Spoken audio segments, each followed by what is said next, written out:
Hello दोस्तों, Parul stories के इस चैनल पर आप सभी लोगों का स्वागत है। कहानियों के इस छोटे से संसार में अब तक ना जाने कितनी कहानियां लिखी जा चुकी होंगी।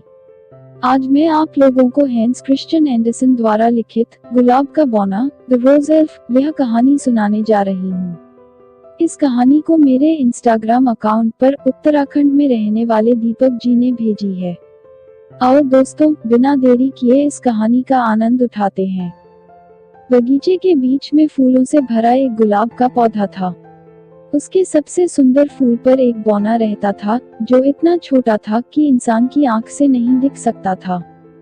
वह गुलाब की हर पंखुड़ी को सोने का कमरा बना लेता था।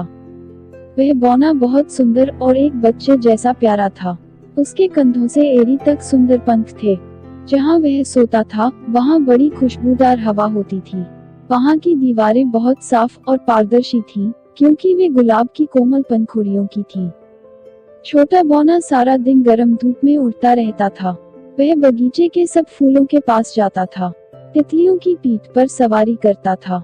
नींबू के पत्तों पर बनी सड़कों और रास्तों को गिनना उसका खेल था।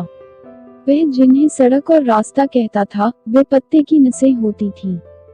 पर वह खुद इतना छोटा था कि वह उसे कभी खत्म न होने वाली सड़कें लगती थीं। उस दिन उसने यह काम देर में शुरू किया था और खत्म करने से पहले सूर्य डूब गया था। ठंड थी, ओस गिर रही थी और हवा भी चल रही थी। बौना जल्दी से जल्दी घर पहुंचना चाहता था, पर गुलाब रात के लिए बंद हो चुका था, इसलिए वह अंदर नहीं जा सका। वह पौधे के आसपास उड़ता रहा, पर एक भी फूल नहीं खिला। बेचारा बौना डर गया। अब तक उसने अपने जीवन की हर रात गुलाब की पंखुड़ियों में आराम से सोकर काटी थी। वह अंधेरे में कभी भी बाहर नहीं रहा था। वह बड़बड़ाने लगा, ओह मैं मर जाऊंगा। बगीचे के आखिर में एक कुंज था जिसकी जाली पर एक बेल चढ़ी हुई थी। उसके फूल रंगीन बिगुल जैसे थे। बौने ने सोचा कि वह उनमें से एक के अंदर सो जाएगा। वह उस छायादार कोने की तरफ उड़ा, पर वहां कोई पहले से था। एक सुंदर युवती और एक खूबसूरत युवक छोटी सी बेंच पर सटकर बैठे थे। उनकी इच्छा थी कि कभी अलग ना हो, क्योंकि वे एक दूसरे को बेहद चाहते थे। युवक ने ठंडी सांस लेते हुए कहा, हमें अलग होना पड़ेगा। तुम्हारा भाई हमारे प्यार से नाराज है, इसलिए मुझे दूर भेज रहा है। मैं उसके काम से दूर, बहुत दूर, पहाड़ों के पार जा रहा हूँ। विदा मेरी प्यारी पत्नी, क्योंकि तुम मेरी पत्नी ही हो। उन्होंने एक दूसरे का चुंबन लिया। फिर युवती रोने लगी और उसने एक गुलाब तोड़ा, पर युवक को देने से पहले उसने फूल को इतने जोर से चूमा कि वह खिल गया। बौना झट से गुलाब में घुस गया। उसने अपना सिर एक खुशबूदार नरम पंखुड़ी से टिका लिया। आखिर वह अंदर पहुंच गया था। गुलाब की पंखुड़ियों के बीच से वह उन दोनों को एक दूसरे से विदा कहते सुन रहा था। युवक ने वह गुलाब अपनी छाती पर लगा लिया। ओह, उसका दिल कैसे धड़क रहा था। बौना उस आवाज के कारण सो नहीं पा रहा था। अंधेरे जंगल में से जाते वक्त उस युवक ने गुलाब अपने हाथ में ले लिया और बार बार उसे चूमने लगा। वह इसे इतनी जोर से चूम रहा था कि बौना मरने वाला हो गया। युवक के होंठ ऐसे जल रहे थे कि गुलाब अपने आप खुल गया, मानो दिन निकल आया हो। उस रात एक और आदमी उस जंगल में जा रहा था। वह उस युवती का दुष्ट भाई था जिसके हाथ में एक लंबा नुकीला चाकू था। युवक जब गुलाब को चूम रहा था तभी उस दुष्ट ने उसे छुरा घोंपकर मार दिया। उसने उसका सिर काटा, फिर सिर और शरीर नींबू के पेड़ के नीचे की नरम मिट्टी में दबा दिए। वह दुष्ट मन में सोच रहा था, चलो यह अब मर गया, जल्दी ही सब उसके बारे में भूल जाएंगे।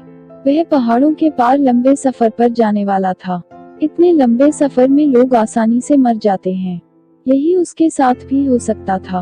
वह कभी नहीं लौटेगा और मेरी बहन की मुझसे यह पूछने की हिम्मत ही नहीं होगी कि वह क्यों नहीं लौटा। उसने ताजी खुदी जमीन को पत्तों और डालियों से ढका और अंधेरे में ही घर लौट आया। वह दुष्ट सोच रहा था कि वह अकेला है, पर ऐसा नहीं था, क्योंकि वह बौना उसके साथ था। जिस समय वह आदमी की कब्र खोद रहा था, वह बौना नींबू के पेड़ के एक मुरझाए पत्ते में लिपटकर उस दुष्ट आदमी के बालों में गिर गया था। हत्यारे ने सिर पर हेट लगा लिया, जिसकी वजह से बौना अंदर ही बंद हो गया। अंधेरे में वह डर और गुस्से से कांप रहा था और उस बुरे काम के बारे में सोच रहा था जो उसने अभी होता हुआ देखा था। सूरज निकलने तक वह दुष्ट अपने घर लौट आया। उसने अपना हेट उतारा और बहन के सोने वाले कमरे में गया। वह युवती लंबे सफर पर गए अपने प्रेमी के बारे में सपना देखती हुई सो रही थी। उसका दुष्ट भाई उसके ऊपर झुका और शैतानी हंसी हंसने लगा। अनजाने में वह पत्ता उसके बालों से गिर गया। वह दबे पांव बहन के कमरे से निकलकर अपने कमरे में जाकर सो गया। उधर बौना पत्ते में से निकलकर लड़की के कान में चला गया।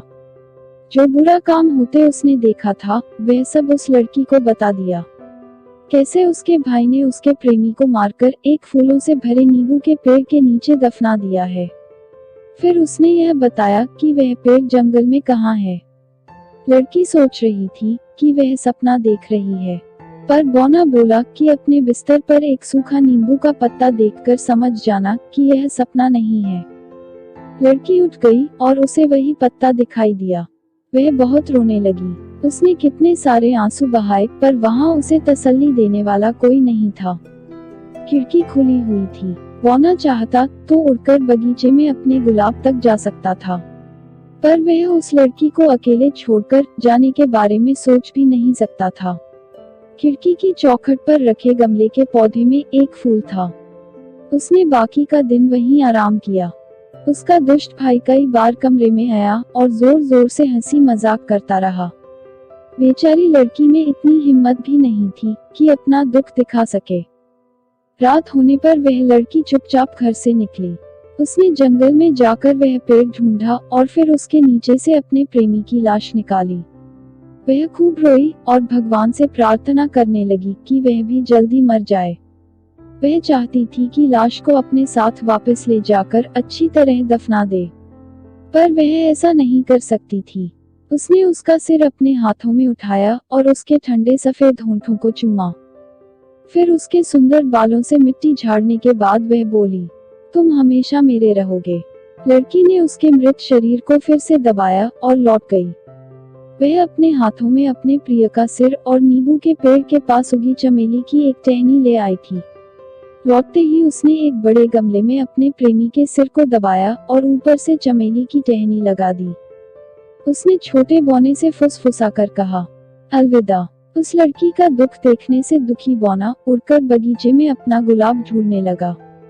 पेड़ों की हरी टहनियों पर एक दो पंखुड़ियां चिपकी थीं, पर फूल नहीं खिला था। ठंडी सांस भरते हुए बौना बोला, जल्दी ही सब सुंदर फूल मुरझाकर गायब हो जाएंगे। पर उसे एक गुलाब का फूल मिल ही गया जिसकी पत्तियों में अब भी खुशबू थी और वह वहां रह सकता था। बौना हर सुबह उस लड़की की खिड़की पर जाता था। उसे वह लड़की हमेशा गमले के पास खड़ी रोती मिलती थी। उसके आंसू चमेली की टहनी पर गिरते रहते थे। लड़की पीली पड़ती जा रही थी और वह टहनी हरी। उसमें नए नए पत्ते आ रहे थे और जल्दी ही सफेद फूलों की कलियां भी निकल आईं। लड़की उन्हें रोज चूमा करती थी।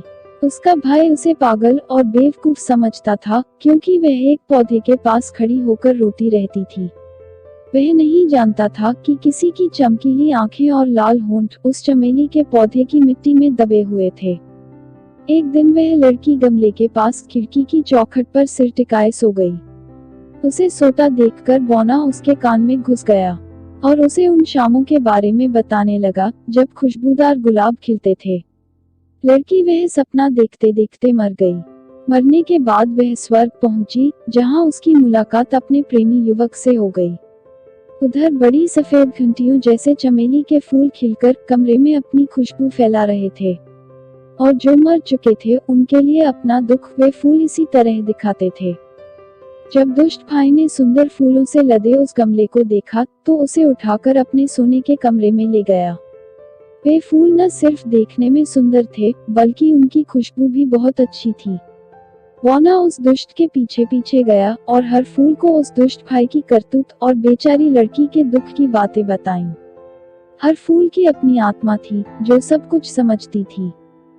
फूलों ने कहा, हम उस बारे में सब कुछ जानते हैं। हम उस मरे हुए आदमी के होंठों और आंखों से ही पनपे हैं। हम सब जानते हैं, सब कुछ जानते हैं। बोना समझ नहीं पा रहा था कि सब जानकर भी फूल इतने शांत कैसे हैं। वह शहद बटोरती मधुमक्खियों के पास गया और उन्हें सारी कहानी सुनाई। उन मधुमक्खियों ने वह कहानी अपनी रानी को सुनाई। उसने यह तय किया कि अगली सुबह वे दुष्ट आदमी को मार देंगी। उस लड़की के मरने के बाद की पहली रात को जब भाई सो रहा था तो फूलों की डालें खिल उठी।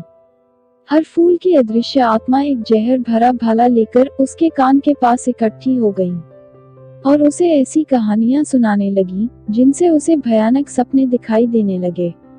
वह डरकर चीखने लगा तो उन्होंने अपने भालों की नोक उसकी जबान में गड़ा दी। वे सब अदृश्य आत्माएं चिल्लाईं, हमने मरने वालों का बदला ले लिया, और वे उड़कर वापस अपने फूलों में चली गईं। सुबह सोने वाले कमरे की खिड़की खुलते ही बोना और मधुमक्खियां अपनी रानी के पीछे उड़ते हुए कमरे में घुस गए ताकि उस दुष्ट को मार सके।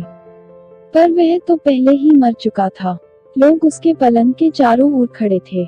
एक आदमी बोला, चमेली के फूलों की तेज खुशबू ने उसे मार दिया है। अब बोना समझ गया कि फूलों ने बदला ले लिया है। उसने यह बात मधुमक्खियों की रानी को बताई। फिर उसने और बाकी की मधुमक्खियों ने गमले को घेर लिया। वहां उपस्थित सभी लोग उन्हें उड़ाने की कोशिश करने लगे। आखिर में एक आदमी ने गमला उठाया ताकि बाहर रख दे। तभी एक मक्खी ने उसके हाथ में काट लिया और गमला जमीन पर गिरकर टूट गया।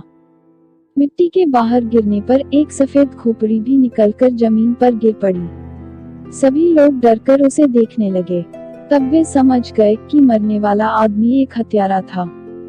मधुमक्खियों की रानी गाना गाने लगी जिसमें फूलों के बदला लेने के अलावा यह भी बताया कि बोना छोटे से छोटे पत्ते पर भी रह सकता है और वह बुराई का पर्दाफाश करके दुष्ट से बदला ले सकता है। आपको मेरी कहानी कैसी लगी? कमेंट बॉक्स में बताइए ताकि मैं आप लोगों तक अच्छी अच्छी कहानियां ला सकूं। हमारे चैनल को सब्सक्राइब करना ना भूलें और साथ ही वीडियो को लाइक करें और अपने दोस्तों के साथ व्हाट्सएप, इंस्टाग्राम और फेसबुक पर शेयर करें। नई नई मजेदार कहानियों के नोटिफिकेशन के लिए बेल आइकॉन को जरूर दबाएं। धन्यवाद।